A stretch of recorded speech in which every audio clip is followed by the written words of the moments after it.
The head of the National Transportation Safety Board said today that Asiana Flight 214 crashed because, quote, the flight crew over-relied on automated systems that they did not understand. In its report, the NTSB said Boeing should consider modifying the flight controls on its 777 jetliner. Last July 6th, Flight 214 crashed at the threshold of the runway at San Francisco International.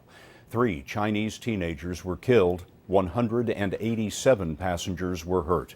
It was the only deadly crash of a passenger jet in the U.S. in the last 5 years. Here's transportation correspondent Jeff Pegues. Before the plane crashed at San Francisco International Airport, all 3 pilots in the cockpit missed important warnings. According to investigators coming in for a landing, the plane was off target. It was traveling too low and airspeed was too slow to make the runway. The pilots mistakenly believed the auto throttle, which controls speed, would keep the plane on track.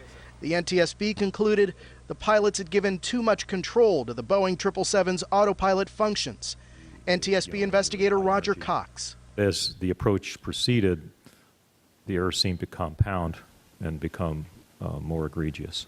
The belly of the fuselage struck the seawall just short of the runway and the tail of the airplane broke off. Investigators say of the 3 people killed, 1 died after being struck by an emergency exit door that pushed in when the plane cartwheeled down the runway. The other 2 victims were not wearing seatbelts and were ejected from the plane. Christopher Hart is the NTSB's acting chairman.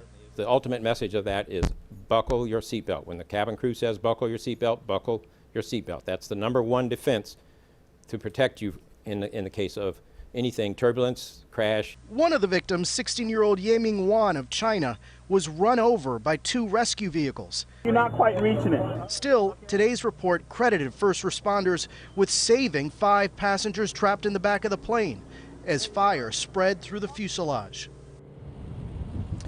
Asiana blamed Boeing for the accident, but Boeing says it does not believe that the auto flight contributed to the crash. Scott, the NTSB report did acknowledge that the design of the plane saved lives. Jeff, what are some of the safety board's recommendations? Well, Scott, the NTSB came up with 27 safety recommendations, among them more pilot training as well as more training for first responders. Jeff Pegues in San Francisco for us tonight. Jeff, thank you.